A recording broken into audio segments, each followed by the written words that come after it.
Mini episode 1754 of the FDH Lounge is brought to you by Sportsology, delivering unconventional columns and webcasts about sports, TV, music, movies, and more. Follow them on the web at sportsology.com. The FDH Lounge. You'll want to schedule your life around it. A long time ago, on a gloomy, wet Cleveland spring night, two men stand alone amidst the late-night drizzle. Their voices echo across the vacant station parking lot as they debate the merits of the great American radio show that have been missing for far too long. On that night, an idea was born. That idea became the FDH Lounge.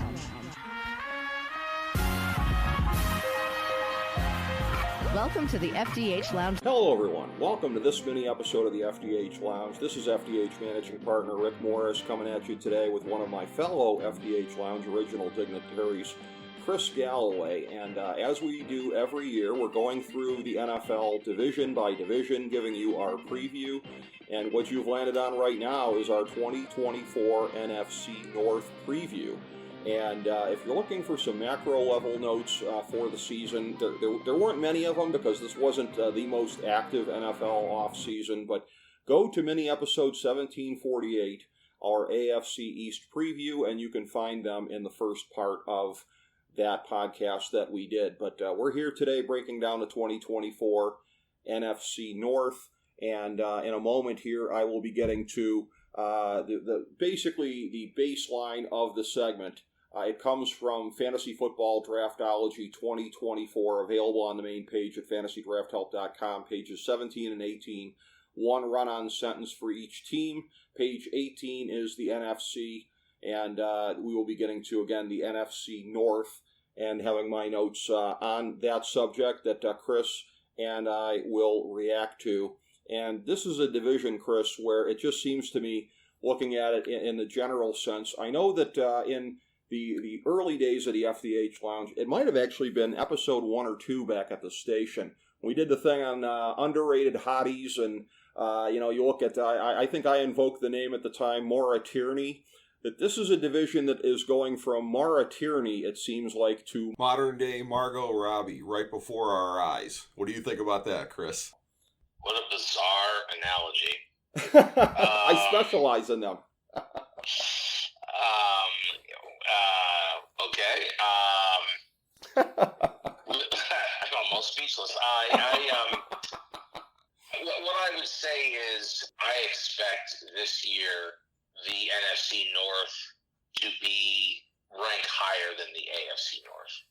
Wow. Okay. In terms of its competitiveness. Okay. I have the Packers winning the division. Okay. Wow. Narrowly over the Lions. And to your point, and I think Vegas has the Lions with more wins, but I do have them taking a half step back and the Packers taking a half step forward. So I've got the Packers at 11 wins and the Lions at 10. I have the Lions obviously making the playoffs as a wild card. It's going to be nip and tuck. In third, I have the Bears. Mm-hmm. They've added a lot of pieces. They really have. Mm-hmm. And I think that it's really going to be for them a function of, how fast does Caleb Williams develop and process the NFL game. Jason and I, famously in our draft, our friend Jason Jones and I, were very critical of Caleb Williams. I mean, he can make these flashy, sort of outside the structure play, and then sort of wilt. So I'm not prepared to believe in them in that regard. I'm going to pick the Bears to get 7 wins or so. It's not going to be a big jump yet this year, but they do have a lot of talent. They do have pieces. And then I've got the Vikings sort of fading way into the back with 6 wins because the injury situation for them in this offseason has been dreadful. And I don't believe in Sam Darnold. My name is not Colin Cowherd. I don't believe in Sam Darnold's ability to lead this team to win a winning record in the playoffs. But again, to your point about the division, this is the Vikings are a team that is improving their roster all over the place. Yeah. And, they are good quarterback play away from being a, 10, 11, 12 win team. They've got talent on that roster. Wasn't a believer in J.J. McCarthy either. So I think for the Vikings, it's like that's a team that's going to win some games because there is talent there. But I just don't think that the quarterback position is going to allow them to win enough. And so I feel like they and the Bears are going to sort of be on the outside looking in, while the teams that have the two quarterbacks, the Lions and the Packers, are competing for the division and the playoffs. Yeah, I thought McCarthy was a reach. I thought he was a rich man's Carson Beck. I didn't really get the whole silly season elevation of him and the status there. I do have one more I take for you before I get to my one run-on sentence here. Another one that is well outside the norm here. But if you're a Bears fan right now, and you've been sitting here, and let's say that you're a Bears fan that thought when Sid Luckman retired in 1950, well, how long can it possibly be till we get our next superstar quarterback?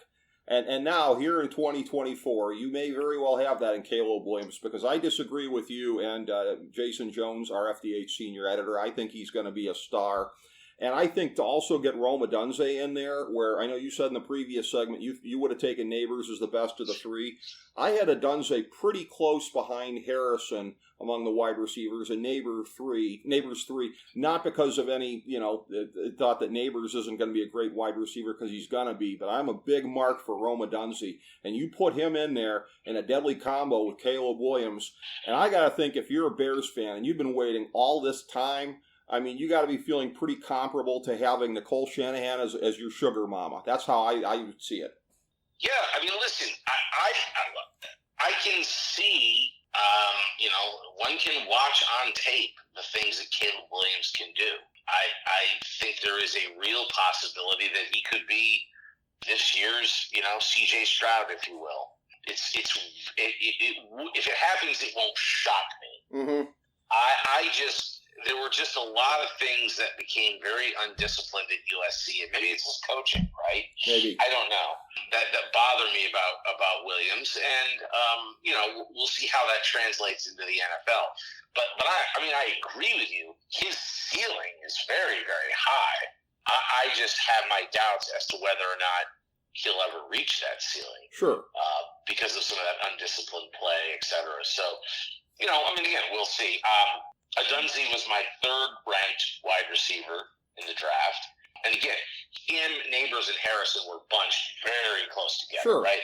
Sure. And that seems to be for, everybody, yes. right? Those were the top three, and everybody had them, you picked and choose. And again, I think it's probable that Harrison will be, Rookie of the Year, right? Because he's going to have an experienced NFL quarterback throwing to him. Right. From that standpoint. So, that becomes sort of like an embarrassment of riches, with those three wide receivers. They're all going to be good. And so, to your point, that could be enough to elevate the Bears. Like I said, they have patched holes. They've drafted pretty well. At this point, it really comes down to, is Williams prepared to step up in the NFL system and become proficient within the system and eliminate mistakes, etc.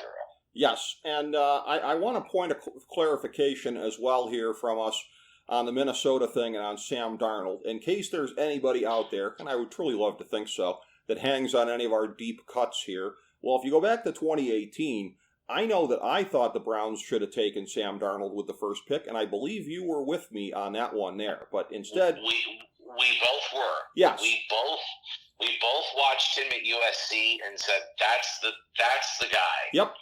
And boy, were we wrong. Yeah, I mean, look. Here's the thing, though. I'm going to be a bitter clinger on that occasion. Thank you, Barack. But I'm going to be a bitter clinger because I think had he not been ruined by the Jets and the Panthers, who knows? Now, again, it may land in the same place, Chris. I mean, he may not be retrievable at this point in time, but I think that, like, well, he was always predestined to be a bust, I don't believe that. Nature versus nurture, bro.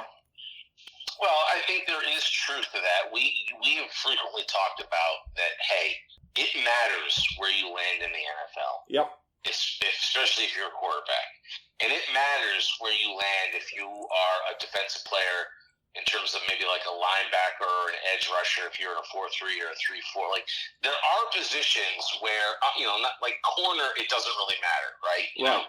But there are positions where it does matter where you land. And the coaching does matter. Yep. And we've seen guys that I have through the years wondered, he had gone to a different team 1 or 2 picks later, you think, how different would his career have been? How much more successful could have been if this had been his coach? Right. And vice versa, right? I mean, how many, as much as I criticize, right, how many teams would have given Tom Brady the opportunity to make a roster as a 6th-round pick? Yeah. And to get experience over a year under Drew Bledsoe and entrusted him. You know what I mean? Like, that is one thing I will give a tip of the cap to Belichick for. They drafted him late, but once he saw him in camp, they held on to him. Yeah. And you have to wonder, had, he gone to an impatient franchise like the Browns, who famously picked Spurgeon Wynn before him, or he had gone to, a clown show like Dallas, or the Jets, would Tom Brady have ever even had a career? So it does matter. You're not mistaken. But you sound a lot like Colin Cowherd, who remains a Sam Darnold truther and believes that he's going to have a great year in Minnesota and finally show everybody what he, why he should have been the number 1 pick. Well, I'm just not there. I just don't. I haven't seen enough in any of his stops to make me go, yeah, I can see it right there. Well, in terms of how much he can be salvaged from how he was ruined by the Jets and the Panthers, I'm not a Sam Darnold truther at this point. I'm a Sam Darnold agnostic. Like, he could be something here at this point, but he's going to have to prove it, that he can basically, as far as, like, the weight of, like, 26 Egyptian pyramids that was dropped on his back by playing for those crappy franchises, can he overcome that? I'm not sure anybody can, but it'll be interesting to see. So here's the one run-on sentence, and we'll see which ones you agree with and disagree with. I have Detroit winning the division, so I got them first here. Detroit, we picked this team to reach the NFC Championship game a year ago, which might have seemed a hipster pick, but became exactly true as the roster building of the last 2 years has set this team up to go 1 step further this year, or potentially 2 steps. Green Bay. Jordan Love emerged loudly in 2023, while the results of other roster construction announced themselves more quietly, and continued improvement from the QB could well make up for the remaining work to be done filling holes and put the team back in the playoffs. Chicago, there's still work to be done in the trenches on both sides of the ball, but Bears fans will probably be forgiving, since this offense is set up to be the most exciting since the dawn of the Korean War. Minnesota, now keep in mind this was before the injury, were dubious of the J.J. McCarthy pick, but if the Vikings knew what they were doing with that, then they look like a playoff team, because they certainly knew what they were doing addressing other needs in the off-season. So I've got Detroit winning the division and Green Bay as a wild card, same as a year ago. Chris? Yeah, I mean, I think we see it very similarly. I don't have any issues with your run-on sentence analysis. I think Chicago's big weakness, besides obviously the question mark on a rookie quarterback, is the trenches. Yeah. And you begin and win in this league. You begin and end and win in this league starting in those trenches. So, and again, I love what Detroit's doing. I'm not even down on Detroit by saying they're going to finish behind Green Bay. I just think that Jordan Love sprouted last year in that second half of the season. And I think he's going to come in to this year with talented young players around him. I think he's going to be very confident. And I thought the way you said that, the way you set that up was very right. there are still holes on that roster. Yeah. But I think excellent quarterback play is the ultimate Band-Aid. And honestly, there were years you remember me saying, hey, I think the Green Bay Packers are worse than the Cleveland Browns if it wasn't for Aaron Rodgers. Yeah. And I think that got proved out at different times. It's like Aaron Rodgers in his prime was the ultimate Band-Aid. Yeah. You know, and he would go down and they looked like a shite team. Yeah. And so I think Jordan Love has actually stepped up, and he is now at that level where he is going to be this Band-Aid that will pave right over the holes that they do have. So again, I think that's comes down to week 18, 17, 18 for the division between those two teams. And I'm just giving a slight nod to Green Bay because Jordan Love showed me that he was emerging, and I think he's now the better quarterback over your guy Goff. Oh, and he may emerge as that point. I'm a big, I've always been a Jared Goff truther, and I feel vindicated now. But Jordan Love has the upside potentially to be better than what we've seen out of Goff, and that is high praise indeed. I will say also with the Bears, my thought on them is, and this is just one of these stylistic observations that I have about a team, so we both agree, a team that's questionable in the trenches, but again, potentially more explosive vertically, offensively, than they've been in a long, long, long time.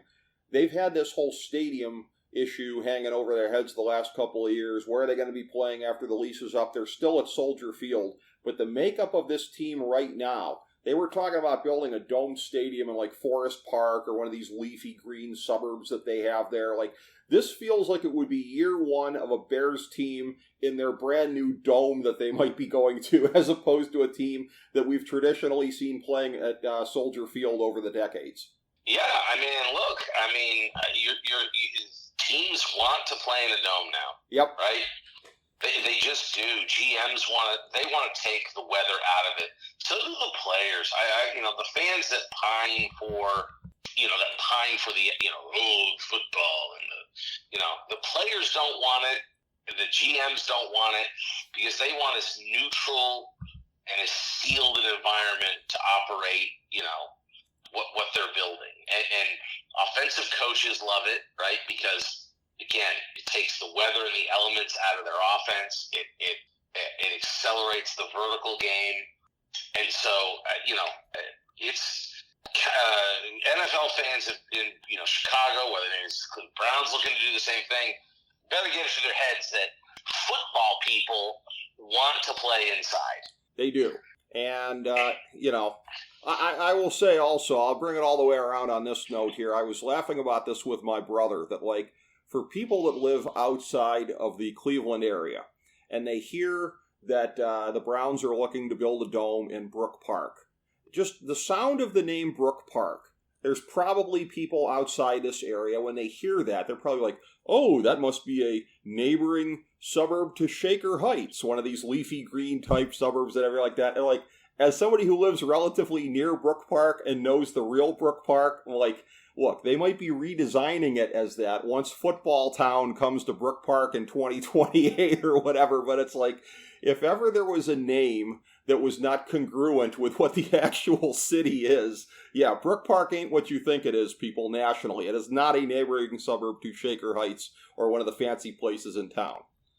Well, to your point, it's the Browns are looking to develop an old Ford plant site. This was a heavy industrial site. Yes. So as we all know what heavy industrial sites and the areas that typically looks like around those types of sites in terms of CD bars, concrete block buildings, strip clubs, you name it. That's that sort of thing. But I can understand from a regional standpoint, sorry, city of Cleveland, why, and again, I think, local government's making a mistake, why you'd want to redevelop a site like that into something fancy and nice. And, because it's not now. Oh, yeah.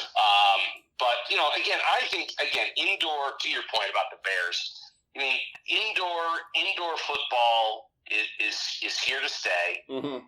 With the technology now and the materials, you can grow grass indoors, and players like to be indoors, like I said, and teams are starting to, clearly they build around, whether they're indoors or not. Like I think if the Lions played outside, Mm-hmm. they don't go get Jared Goff. Maybe not. I think in a northern winter climate, I don't think Jared Goff is suited for that. So they're guaranteeing that guy is going to be indoors for at least half their games. Yes. And so I think you do build a team based on whether the majority of your games are going to be indoors or outdoors.